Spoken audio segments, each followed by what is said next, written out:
सावन आप सभी का हार्दिक स्वागत करती हूँ अद्वैत योग एंड हीलिंग सेंटर में। दर्शक मित्रों, आप सभी का बहुत बहुत धन्यवाद जिन्होंने मेरे YouTube पे सारे वीडियोस को बहुत सारे लाइक, शेयर और सब्सक्राइब किया है और कमेंट बॉक्स में आपने मुझे क्वेश्चन भी पूछा है। तो बहुत सारे दर्शक मित्रों के कॉमन क्वेश्चन है, उसमें से एक जो क्वेश्चन है वो मैं लेने जाती हूँ, जिनका प्रॉब्लम है घुटने का दर्द। फ्रेंड्स, ये अभी के देखने जाए समय पे बहुत सारे लोगों को यही परेशानियां ज़्यादा से ज़्यादा बढ़ती जा रही है, घुटने की परेशानी। और शायद इनके कारण ही कई लोग डिप्रेशन लेवल में चले गए हैं, क्योंकि बॉडी फिट है बट घुटने साथ नहीं दे रहे हैं। तो क्या करें? बहुत अच्छा क्वेश्चन है। तो पहले आप उसके कारण जानो कि क्यों होते हैं घुटने में दर्द, घुटने हमें साथ देना क्यों छोड़ देते हैं। सबसे पहले आप आपके लाइफस्टाइल पे ध्यान दीजिए। कहीं ना कहीं आप अपने घुटने को बहुत ज़्यादा ही डैमेज हो जाए ऐसी तो कोई लाइफस्टाइल मेंटेन नहीं कर रहे हो ना। किस तरह से? जैसे कि पहली बात ये है, शरीर में घुटने में दर्द शुरू होना क्यों होता है? क्योंकि जॉइंट्स है, ये सारे जो हमारे होल बॉडी जॉइंट्स हैं उसमें ये घुटना भी एक जॉइंट्स है जो हमें चलने, उठने, बैठने, दौड़ने में सहायता करता है। शरीर का पूरा वजन उठाता है और उस वजन को लेके साथ में चलता है। तो सोचिए फ्रेंड्स, आप खुद सोचिए, शरीर का पूरा वजन यदि घुटना उठाता है हमारा, तो उस पर कितना वजन देना चाहिए। शायद आप समझ गए हो मैं मोटापे की ओर जा रही हूँ। यदि आपके शरीर में ज़्यादा से ज़्यादा फैट जमी हुई है, इट मीन्स मोटापे से ग्रस्त हो आप, बहुत ही फैटी टमी है, बॉडी बहुत ज़्यादा से ज़्यादा फैट से भरा है, तो फ्रेंड्स समझ लो कि पहले घुटने ही आपके जवाब देंगे, आप वेट कम करो। स्वाभाविक सी बात है, यदि आप खुद अपने सिर पे इतना बोझा लेके घूमोगे तो आपको यहाँ दर्द होना शुरू हो जाएगा। अरे इतना वेट मैं कैसे उठाऊँ?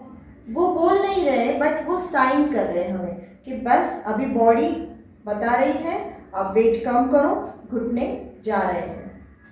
तो सबसे पहला रीज़न ये है कि मोटापा, बॉडी वेट गेन होती है तब जाके घुटने में दर्द होता है। सेकंड उससे रिलेटेड ही है, मोटापा आता है हमारे शरीर में तो सोचिए, क्या बॉडी डिटॉक्सिफाइड होती है? नहीं, पूरे टॉक्सिन से भरी होती है। हमारे बॉडी में इतने सारे टॉक्सिन्स आ जाते हैं फैट के साथ कि उसमें कोई भी जॉइंट्स में पेन आना स्वाभाविक सी बात है। आप तो घुटने की बात कर रहे हैं, उसमें cervical, frozen, lower back, ankle joints, सब जगह पे ये प्रॉब्लम्स आना शुरू हो जाता है। तो टॉक्सिन से भरी हुई बॉडी हमारे जॉइंट्स में दर्द करवाती ही है। थर्ड रीज़न, हम यदि उसके पास, हमारे बॉडी के पास से कुछ ज़्यादा ही हैवी बॉडी होने के बावजूद रनिंग, जॉगिंग, वॉकिंग करते हैं, शुरुआत में ऐसे सोच लेते चलो ट्रेडमिल पे खड़े हो जाओ, चलो शुरू हो जाओ दौड़ने, भागने, चलने के लिए। नहीं फ्रेंड्स, सबसे पहले ध्यान रखिए, आप एकदम से आपको घुटने पे ज़्यादा वर्क नहीं करवाना है। पहले सूक्ष्म क्रियाओं से चलिए आगे, छोटी छोटी जॉइंट्स एक्सरसाइज कीजिए, फिर जाके वो थोड़ा हील होना शुरू हो, फिर उसको फिर ट्रेडमिल पे चलाओ या फिर वॉक ज़्यादा से ज़्यादा बढ़ाओ या फिर उसको आप रनिंग, जॉगिंग करवा सकते हो, राइट। फोर्थ है रॉन्ग पोस्चर। कई बार हमें ऐसा होता है कि हम खड़े रहने की पोजीशन हमें पता ही नहीं होती। कई बार ऐसा होता है, कई फ्रेंड्स ऐसे ही रिलैक्स मोड में होते हैं, तो क्या होता है, एक पैर पे ज़्यादा वजन देते हैं और ऐसे रिलैक्स हो जाते हैं, यानी कि ये पैर रिलैक्स कर देते हैं, ये घुटना सीधा यानी ये मोड़ा हुआ। तो सोचिए पूरे शरीर का जो वजन है वो ये पैर के घुटने पे आ गया, ठीक है, ये रिलैक्स है। तो कहाँ कहाँ पे उसके पे वेट उठाना पड़ेगा? पूरी बॉडी का एक ही पैर को उठाना पड़ेगा, ठीक है। कई बार गृहिणी खाना बनाते हैं, ठीक है, स्टैंडिंग किचन होता है, कई बार पैर दर्द होते हैं उनके बहुत सारा। तो कई लेडीज़ को मैंने देखा है क्या कहते हैं, खाना पकाने के टाइम पे वो पैर ऐसे करके खड़ी हो जाती है, या फिर रोटियां बेलते हैं या फिर भाजी बेलते हैं, ऐसे रिलैक्स मोड में खड़े हो। तो क्या है फ्रेंड्स, पूरे शरीर का वजन एक पैर पे आपने दे दिया, फिर बारी बारी पैर बदलते रहेंगे, पर क्या उसका मतलब यही है कि आपके घुटने एक पूरा बॉडी का वजन उठा रहे हैं और रॉन्ग पोस्चर के होने के कारण उसके जो आसपास के जो मसल्स हैं वो और लिगामेंट्स जो होते हैं उसके बीच में दोनों हड्डियों के बीच में आई जो डिस्क है उस पर ज़्यादा प्रेशर आ रहा है, उसको ज़्यादा वेट उठाना पड़ रहा है, तो फिर वो क्या होंगे, धीरे धीरे डैमेज होना शुरू हो जाएंगे। ठीक है, तो रॉन्ग पोस्चर होने के कारण भी हमें ये घुटने दर्द होना शुरू होते हैं। कई बार चलने में भी हमें किस तरह से चलना चाहिए, शायद हम अपनी थॉट्स में इतने चले जाते हैं, स्ट्रेस में चले जाते हैं, या फिर माइंड हमें कहीं डिस्ट्रैक्ट करता है, तब हम कैसा चल रहे हो हमें खुद को ही नहीं पता होता है। ज़्यादातर लोग पैर को सामने क्यों नहीं रखते, ऐसे साइड पे रखते हैं, साइड पे रखते हुए चलते हैं ऐसे ऐसे। ठीक है, जैसे मैं आपको दिखा रही हूँ, पैर साइड पे इस तरह से रखते हैं, अपनी तरह से चलते रहते हैं, यानी कि दोनों पैर साइड पे हैं, सामने नहीं है। तो ये जो घुटने के जॉइंट्स होते हैं वो साइड में हो जाते हैं, बीच में नहीं रहते। तो हमेशा हमारे पैर सीधे ही पड़ने चाहिए। किस तरह से, पहले आपकी हील रखिए, फिर आगे toe fingers, heel toe fingers, heel toe fingers. ठीक है फ्रेंड्स, तो इस तरह से आपको हील टो फिंगर्स में चलने में भी आपको पैर घुटने सीधे पड़ेंगे, क्रॉस में नहीं जाएंगे। फाइन। नेक्स्ट, दूसरा जो रीज़न होता है हमारा खड़े खड़े पानी पीना। आयुर्वेदिक चिकित्सा और नेचुरोपैथी चिकित्सा के अनुसार कहा गया है यदि हम खड़े खड़े खाना खाते हैं या पानी पीते हैं तो हमारी डाइजेस्टिव सिस्टम बहुत ही खराब तरीके से बिगड़ जाती है, यानी कि हमारा शरीर का जो मेटाबॉलिज्म सिस्टम होता है, खाना खाते हैं तो वहाँ जो खून बनता है, बीच वाली प्रोसेस की बात नहीं कर रही मैं, स्टार्टिंग टू एंड पॉइंट पे लेके जा रही हूँ, बीच वाली प्रोसेस बहुत लंबी है, शॉर्ट में बता रही हूँ। हम खाना खाते हैं, खाने का जब तक वो खून नहीं बन जाता वो प्रोसेस को मेटाबॉलिज्म सिस्टम कहते हैं। फाइन, तो वो मेटाबॉलिज्म सिस्टम हमारी डिस्टर्ब हो जाती है और उसी के कारण खाना पचना स्लो हो जाता है। इसको मंदाग्नि कहते हैं, आयुर्वेदिक चिकित्सा में उसको मंदाग्नि कहते हैं, यानी कि शरीर में हमारी जो स्टमक होती है उसकी जो फायर होती है वो स्लो हो जाती है और उसके कारण जो हम खाना खा रहे हैं वो पचन ठीक से नहीं होता।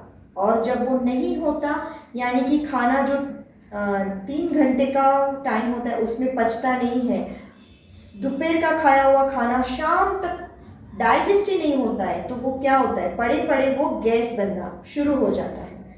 और वो गैस किस तरह की होती है, हमारे शरीर के कोई काम में नहीं आती और वायु बनती है, और वही वायु जो होती है वो पूरे शरीर में घूमती है, हर एक जॉइंट्स में घूमती है। और जहाँ जहाँ यानी कि हमने यदि नी को पूरी तरह से रॉन्ग पोस्चर और लाइफस्टाइल से डैमेज किया है, वहाँ डिस्क घिसने की शुरुआत हो चुकी है, तो वहाँ जाके वो वायु बैठ जाएगा, क्योंकि आपने उसको स्पेस दी है और वो स्पेस में बैठ जाएगा। और फिर जो आपकी डिस्क है उसको और ड्राई करेगा, उसके जो चिकनाहट होती है, उसकी लुब्रिकेशन होता है वो कम से कम कर देता है, क्योंकि वायु जो होता है वो ड्राई और शुष्क कहते हैं उसको, शुष्क ड्राई हो जाता है, और ड्राई होने के कारण वो डिस्क घिसना शुरू हो जाती है और उसके कारण फिर दोनों हड्डियाँ नज़दीक आना शुरू हो जाती है और उसको कहते हैं घिसाई शुरू हो गई। कई बार डॉक्टर कहते हैं कि आपके घुटने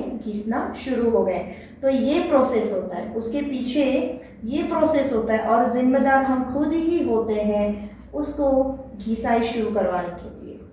ठीक है, इसी को कहते हैं आर्थराइटिस, ऑस्टियोपोरोसिस, ये सारे नाम कहे गए हैं, बट रीज़न एक ही है उसके पीछे, आयुर्वेदिक के हिसाब से और नेचुरोपैथी के हिसाब से, कि हमारे शरीर में कोई भी काम का वायु नहीं है, सिर्फ और सिर्फ जो हमारे शरीर को नुकसान करे ऐसा ही वायु हमारे शरीर में प्रवेश किया है।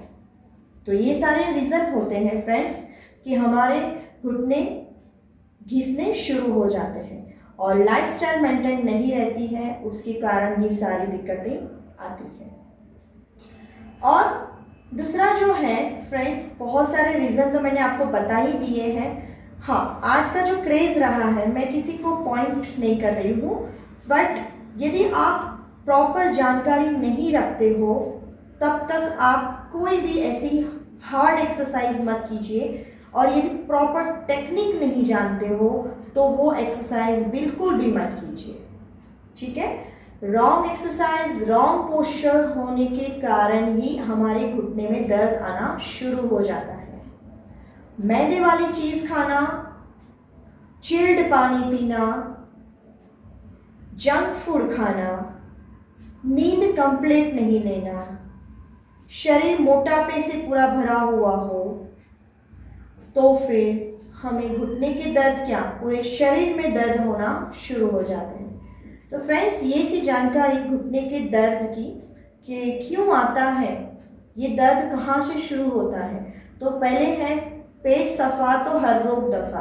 आप अपने पेट को, स्टमक को इतना क्लीन कीजिए और जमा हुई जो फैट है उसको रिड्यूस करने के लिए ज़्यादा से ज़्यादा आप अपने आहार को सुधारिए, फाइबर युक्त आहार खाएं, गैस बनने ही ना दें और गुनगुना पानी पीना शुरू कर दें।